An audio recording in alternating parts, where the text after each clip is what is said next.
So, welcome to Empire Talk. I really appreciate you coming on, give me a chance to talk to you about some things. And Yep. I want to start off asking you, how's your day going, and how's life been in the pandemic?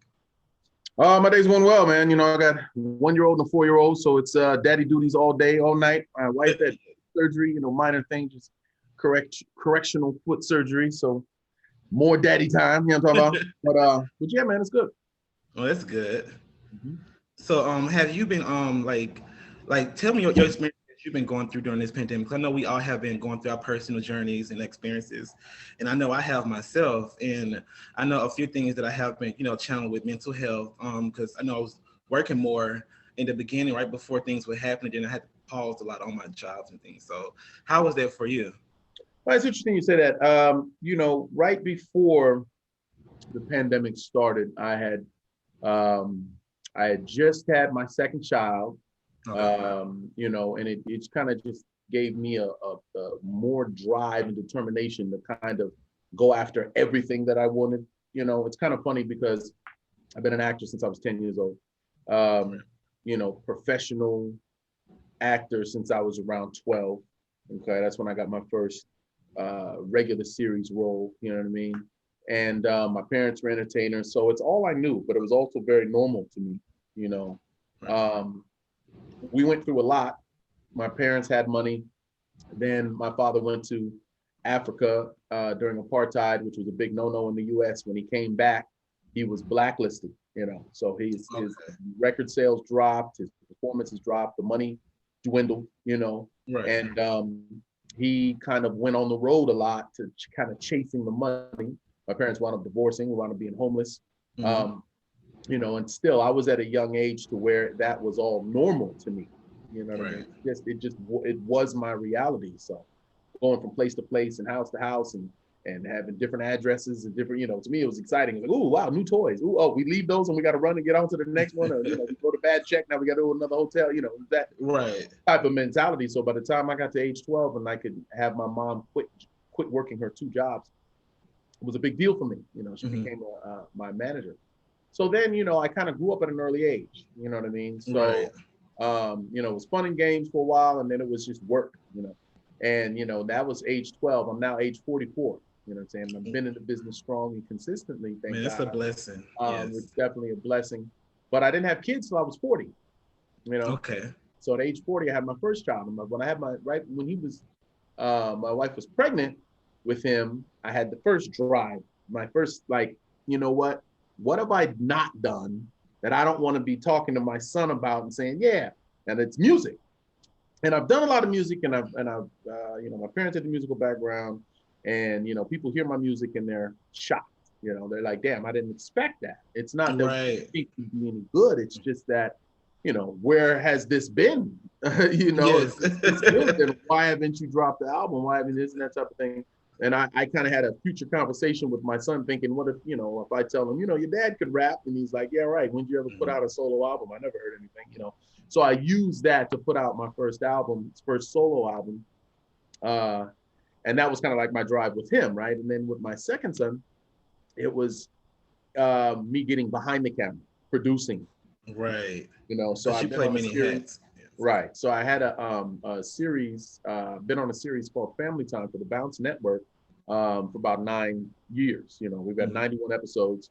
We're going to do like 13 episodes, first couple seasons, like 6 episodes. But anyway, uh, so I was a producer on that show, and I'm Oh, saying that's amazing. was because I'm pretty sure we're coming to the end of that. If we do more episodes, it'll be later down the line. Because now all the cast is, with the pandemic. And what I'm slowly getting to is how the pandemic affected me. Um, Right. Everyone kind of went and did their own thing. So when the pandemic hit, at first, quite honestly, it was a blessing because I was able to stay home, be more around my family, my kids, which I already pretty much was, that type of guy because like I said, my dad was always on the road. So, Right. that affects people differently. It My does. brother, he kind of became my father, so to speak, in the way, Hmm. not my personal father, but I mean, like my dad in Right. his ways, because he's always on the road and he's always traveling. And, whether he needed to or not, he just kind of was always on the go. You know what I Yes. mean? Where I was like, I'm like, hell no. Well, I have kids. I'm gonna wait till he started having kids at like 20 years old. And then he was always, chasing it. Boom, got the Oscar, was traveling even more and so forth and so on. And kind of raised his kids when he was at home and didn't really let his wife do it. You know what I mean? Where I'm like, damn that. I'm here. Daddy's here. You know what I mean? Yes. If I travel, I'm Zoom, thank God for FaceTime and all that. I'm always seeing them. I'm always connected to them. Yeah. So at the beginning of the pandemic, it was great to just be home every day, go on walks, really engage with my son and my sons, and really be that hands-on dad, which I really enjoy. And starting at age 40, I have the patience for it, So we're going on walks and cooking and just really appreciating life, normally take advantage of. That was the first part of the pandemic for me. And then after maybe a few months, love my family and all, but you get a little like, okay, all right, let me get out. It's time to get right. So the right before the pandemic, I had a movie deal in place for a film directed by Ricky Burchell, starring myself, called AM Radio, and I absolutely loved the script. It is about a man that deals with mental health issues. Oh wow, He that's works. amazing. He works in a radio station, and he had a big blow up, and he lost his job at an FM radio station, but he was a big radio personality. Right. I don't want to give away too much of it because it's kind of something that you kind of follow along during the movie. But you learn this whole story throughout the course of the film. You know what I mean? Somebody just tell you this is what he's going through. You go, oh, okay. But it slowly unfolds throughout the course of the film. But that he's disturbed. It worked out because when I read the script, it was beautifully written. The writer is an intelligent guy that knows, he has a lot of knowledge about a lot of things. You know what I mean? Right. So that he poured that into his character, and his character is a guy that's very chatty, he's very long-winded, and he's very knowledgeable about things. And you tell him something, he goes, "Oh well, did you know the origin of that?" And he just breaks stuff down. He's read a lot of books, and it's that type of thing. So I was very fascinated with the script to play a character like this, which is one I've never played. And it, he gets a job at an AM radio station after he loses his job as an FM radio host. Yes. And it starts off with him, having callers and talking to them and being real open and this and that, and playing music that he likes. You know what I mean? It's like he kind of has an older soul, So we're kind of on the same level where I'm more into like what we call real music, people of my era, versus like the youngsters who have this sort of, their own new vibe to it, thing, you know what I mean? Which is what the same thing we grew up doing. Our parents looked at us like, that's not music. What that ain't no real music. This is real music type of thing, right? So he's a very interesting character. I bring my personality to it. There's comedy in it, so that it keeps it light and going, but it gets dark, and then you see him at home dealing with his issues. His mental health is very unstable. He's by himself. He has no one to turn to. So he's just like watching TV, reading books, and then, it's tragic, but it's a heartwarming story because he actually finds someone, and then that, that's later on in the movie. And then it comes to a head towards the end. So anyway, it was beautifully written and I was really excited about it. But right when the pandemic hit, everything shut down. So it was like, all right, negotiations halted, that type of thing. So then it was just spend time with my family, and like I said, we're cooking and walking and taking walks and enjoying nature in our neighborhood, meeting people we never knew we had, and that type of thing. And then it was like, all right, let me see what's going on here. And I reached out to Ricky, and he was like, everything kind of froze in place with our investors and everybody that was ready to greenlight this film. And he said, but what do you think about scaling it down a bit? And I was like, what do you mean? He's like, well, you come on as a producer. I'll add some money. He'll find some money. We'll figure it out. What's the bare minimum that we need? Small skeleton crew. And most of the film takes place in one location, a radio station. So I'm like, that's very pandemic friendly. You know what I mean? I don't have to be out doing scenes with people and hugs and this and that, I'm in a booth, So it's really a performance piece, especially on my part. And it's me throughout the whole film, basically. And there's a couple other people there. There's another guy, Eddie Rubin, that plays the manager of the radio station. There's the love interest that I had before that kind of caused his mental health issues. And then the other one that kind of saves him a little bit later. So it's really those main four characters, and then some flashback, and then a bunch of callers that we don't see. you know, so it's Oh, just okay. Oh, acting, yes. you know, and I've been, as a producer and editing it and going through that side of it, I'm really excited about this film, for my fans to see. I mean, I drew some stuff out of myself that I didn't know was in there, and it helped that we were going through such a rough time as a nation, as a people, Yes. and just throughout the world. You know, I would turn on CNN and have all of the inspiration I need for the emotional scenes. You know what I mean? That's what You know I what I said. mean? You It gotta was find not a something. problem. I Yeah. was, excuse me. Right. You know what I mean? So, um, the timing of it, you know, and then, you know, the guy's a shut in and his hair's all out. So all my COVID hair and the full beard and all that with the gray hair showing and all that, it was perfect. It worked great for the film. So, Right. that was like my pandemic experience once of getting back to work, trying to have to, you know, like, we're going to figure this out. But it opened new doors because I'm enjoying this process of editing, you know, Yeah. and sound, and, you know, and I do music, so I got some songs in the film, and then after that they had me do a soundtrack to another film they did. Then they, you know, brought a camera crew out here. We did a documentary on my life, talking about the '90s and growing up out here and growing up as an Oh, actor and a celebrity, you know, called I Am Omar Gooding, which is really interesting. So, you know, I'm excited about both of those projects. And then, like I said, since then, it's just been busy now, you know. And then as Hollywood's opening up, more opportunities. You know, yep. agents calling like, look, can you Yeah. put yourself on tape for these people? They just want to see how you look now, and this and that, da, da, da. So I started doing this, that, Yes. and the third. And then I have a really big project that I just landed that I'm not allowed to speak about at all. So I can't Okay. give you a hint, Oh, because they're very specific about the gag order on that. So I almost canceled okay. this interview because I didn't want to slip it out, but I just went, you know, Oh something. man. I got to travel, and it's big and it's fun, and it's you know, the whole family's excited about it, so we're Yeah. jazzed. But yeah, that is good. No, I appreciate it, man, because I really want to touch a few bases with you, you know, Yeah. regarding mental health. Because I feel like we need a film like that right now, and especially people Oh, can take a brother. look at it and see, because it's not a big, you know, topic nowadays, Yeah. and I feel like we need it, especially in the Black community as well too. Definitely. I You know? mean, what it'll do is this film will show, you know, it's one of those films where it's not preachy at all. It's just, this is what this guy is going through, and it's Mm-hmm. something that a lot of people have gone through, you know, especially during the pandemic when you're shut in. You don't know if you're, you know, were you blessed to be shut in with a family or a wife or, you know, some kids or some friends or some roommates or some people that you enjoy? Were you by yourself? Yes, You know big what I mean? difference. Where you, whatever you are, there are people different, you know, obviously this hit everyone in the world and Yeah. everyone differently, you know, and I, you know, I even did a song called You Are Not Alone, because I had a conversation with a friend of mine who, you know, throughout the pandemic, everyone kind of developed a habit of, um, swapping war stories, so to speak. You know, I'm going through this. I can't believe this happened. Da, da, da, da, da. Woe is me. I can't believe this is happening Yeah. to me. And why is God doing this to me?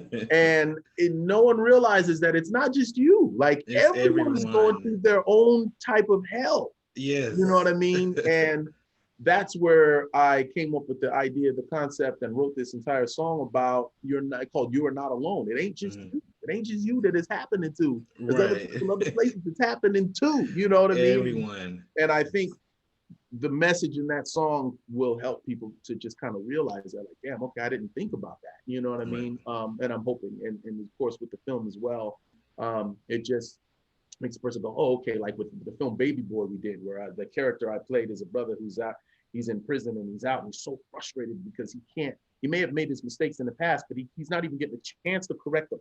You know, he's like, I'm Yes. trying to get a job, but no, I'm a felon. I'm trying to sell a dress, but now you're saying it's stolen. I can't, like, damn it, well, how do I That's win here? real. That's You know what I real. mean? Yeah. And there was brothers that watched that would come to me in tears, like, man, that was me. I'm going through that Yep. right now. And it was Can just good to relate to see it. that you understand me, and that people, and then Yes. John Singleton wrote the hell out of it. He said, look, man, say every word I write and just put it out there. And it was, you know, these films, when you make them, it's fun. But I think what'll happen is it'll open the dialogue, you know, and then people will see the Yep. film, and then we'll talk about it, and we'll talk about it. You know what I mean? Yep. Like, what choice did he make? You know, is, well, again, I can't give away too much, but the things Yeah. that he does, and you'll see in the film, you'll be like, oh my God.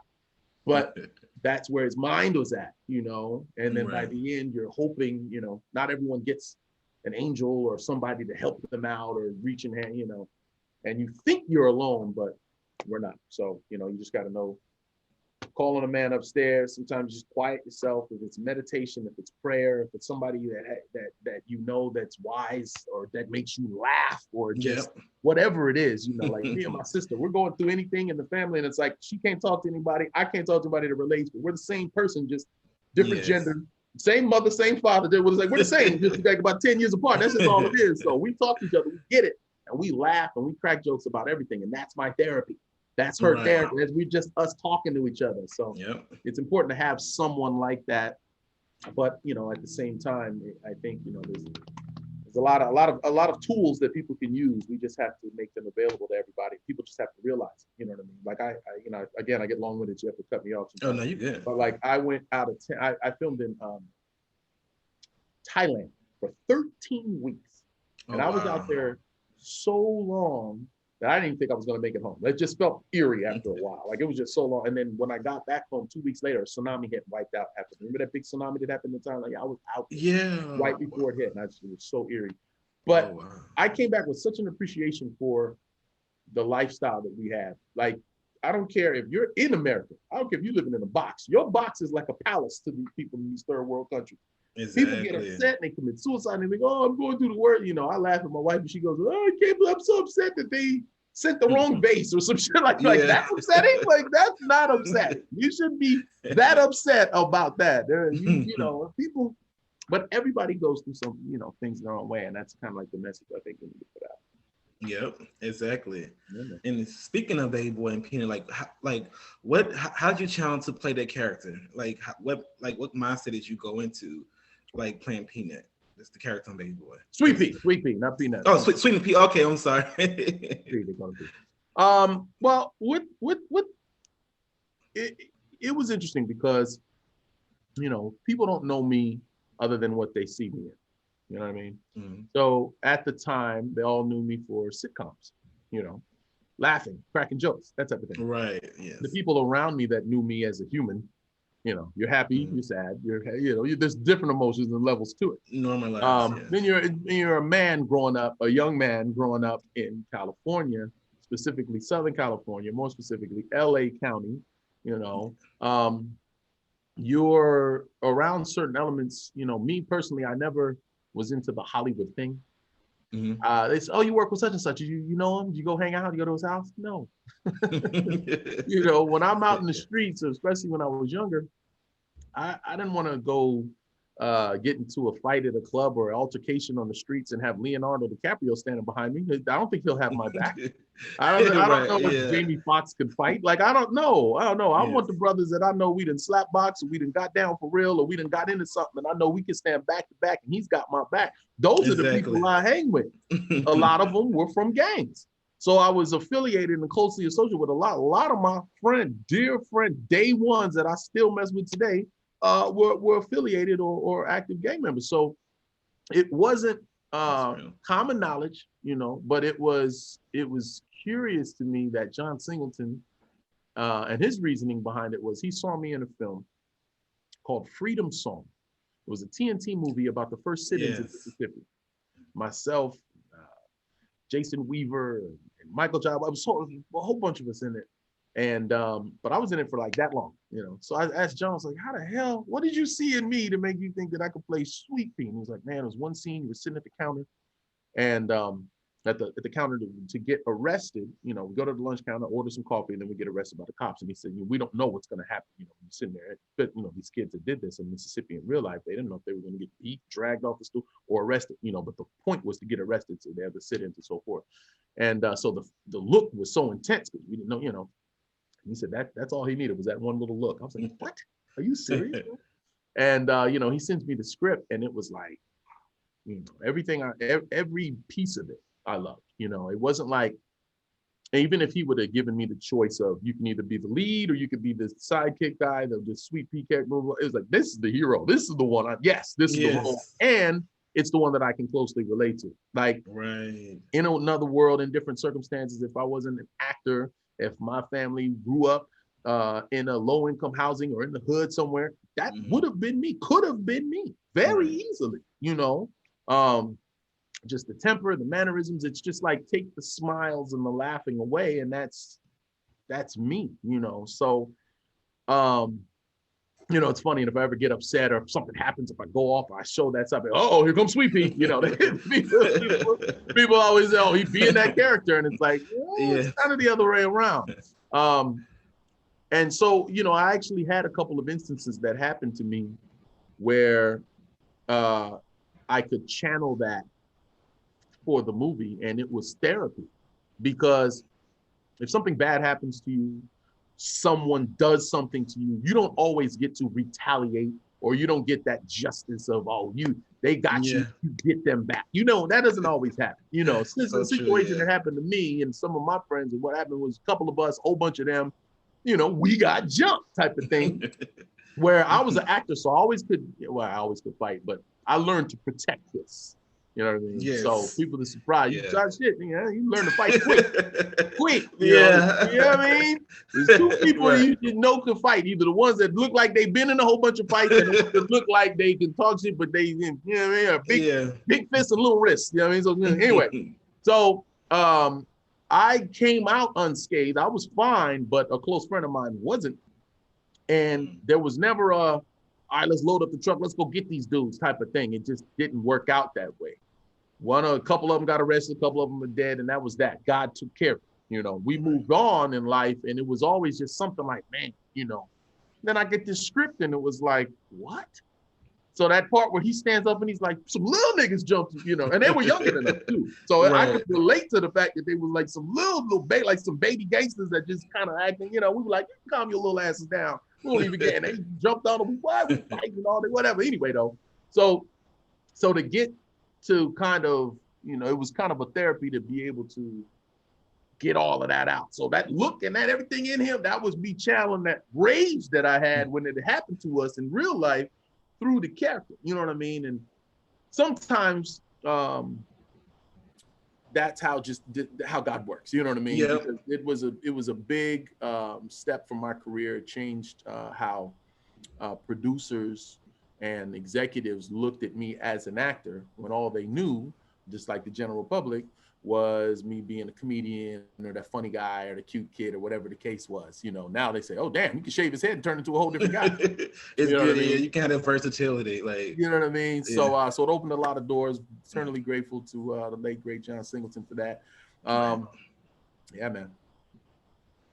Okay, so tell me, like, what empowers you to keep going and to keep entertaining the whole world? Like, what empowers you the most? Well, first and foremost, you know, my Lord and Savior Jesus Christ. I mean, my mother is very she's a praying mother who the beauty of it is I watched her pray things into existence. We would literally sing on the road, goodbye to poverty, hello to having a job, having a house, having a car, having this. And she, one by one, we just watch these miracles happen and these doors open and this is impossible. We're literally eating 1 cent penny candies for dinner. Like this was it. Right. And then next thing you know, we can afford steak and shit. Like it was watching these things happen does something to you, especially at a young age. You know, and then for me, it was always, you know, I was blessed with sight and blessed with common sense. I can, it's no way around it. You know, I watch my brother, watch my sister, my other siblings, people that are older than me make mistakes, and I can see them coming, I can see them happening, and then I learn from them as well. Being the youngest helped me in that regard, but I always was able to go, why would you do that? You know what I mean? I can relate to that because I'm the youngest of 3, so I definitely can relate to that. Yeah. You know what I mean? Just watching, you were like, okay, I'm gonna try some different. You know, and they would be like, you're spoiled because you don't get beat or you didn't get disciplined the way we did. It was just like, I didn't do the stupid shit y'all did. Y'all did a lot of dumb shit. I'd hear the stories and be like, I'm stealing the bike or burning down this or doing this or the other things that they've done. And I'd be like, nah, I like ass whooping. I'm tired. Yeah, my mama, she spare the ride. She'd take off on your ass. So, you know, Pops wasn't there, so she was always like the mother/dad. She felt she had to be extra, you know. Right. Give it to us. And, you know, I was like, I only take so many ass whoopings. So I learned quick. You know what I mean? So that, and then obviously, you know, my kids, my family, my close support system, you know, that's my drive now. But even before then, sometimes it's just in you. Right. I was born an entertainer. I was born, you know, So, well, if you weren't acting, what would you do? I'd probably be singing or rapping or music or entertaining in some kind of way. Well, what if not that? Well, who knows? But that's just not what my calling is. Yep. I when I say I have the gift of blessed with being able to see, I see things. Like I can figure out a conversation that's going on with a couple people or an argument in a certain way and see it from their point of view. Yeah. You can work things out like that. You know what I mean? Right. People always look to me when I was even younger than the friends and peers I was around, and they would be like, what are we doing? Or what do you think we should do type of thing? And I was like, well, obviously it's this, because that makes more sense. And wouldn't it? Oh yeah, okay. Yeah. So, sometimes you just have to take your time. It's there. That's why I'm a big advocate when I talk about God and about Jesus. It's like you need to, sometimes prayer is so good because it just, you'll hear him if you listen. You know what I mean? Right. Sometimes you just don't want to listen. Exactly. How many times you've done something and said, I know I shouldn't have did that. You know what I mean? I was gonna tell you, don't do that. It's funny. Raising kids the same way. Don't touch that. See, I told you it was hot. Now sometimes. Yes. And I was always stubborn in that way. Like I did have a lot of older friends that were always just like, do this, do that, and that's the way to do it. Why? Can't explain it. Just trust it. I'd be like, no, I'm gonna try it my way. And then I'd learn, and I'd be like, okay, you were right.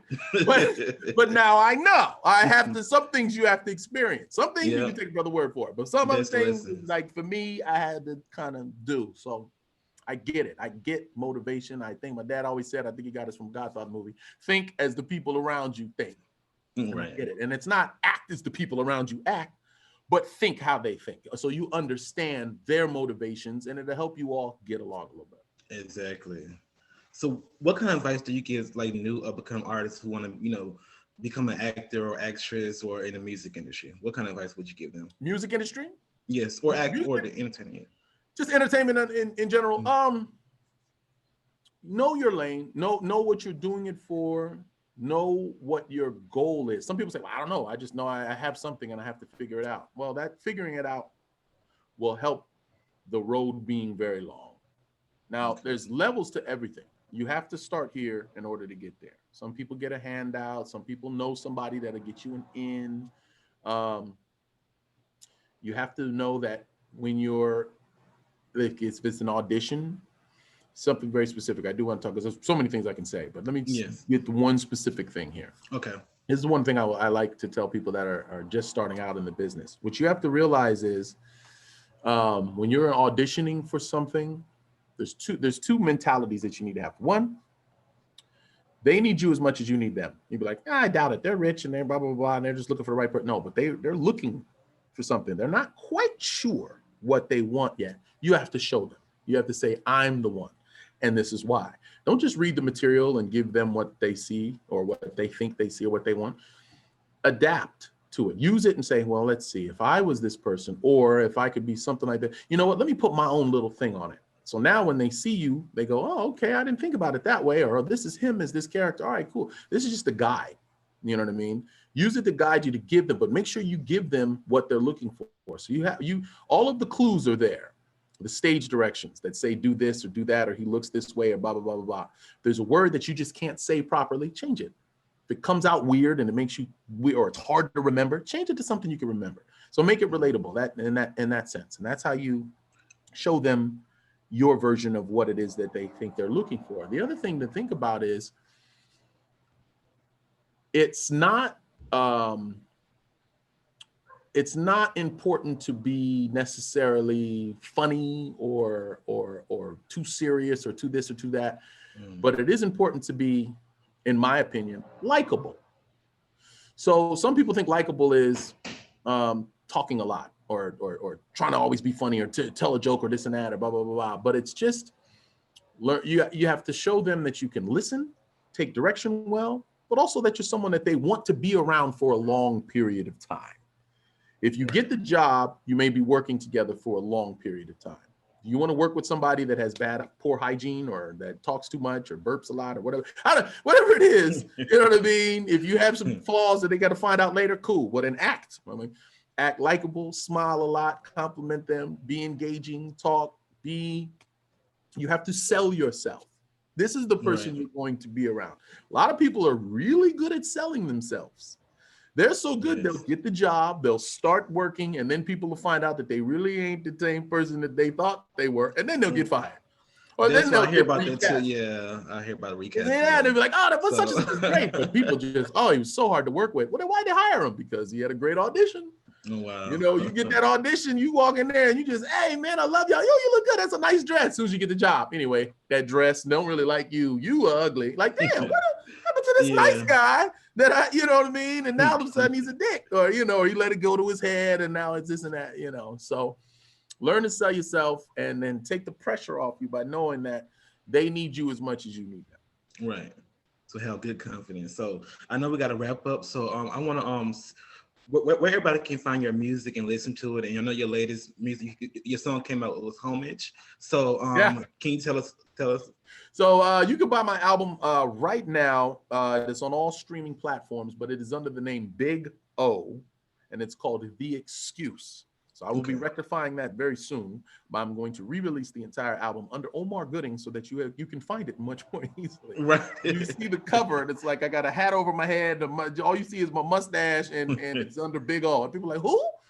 So it's called Big O, The Excuse. It's on all streaming platforms, Apple Music, Spotify. You can find it there. And the entire album's about 8 songs long. Homage is the second to last song on there, which is like a fan favorite right now. It's one of my favorites too. I was just listening to it the other day. I was like, man, this song. But you guys can find it there.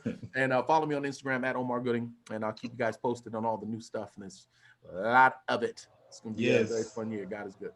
Thank you. Thanks for coming again. And I'll talk to you soon. My man. All right.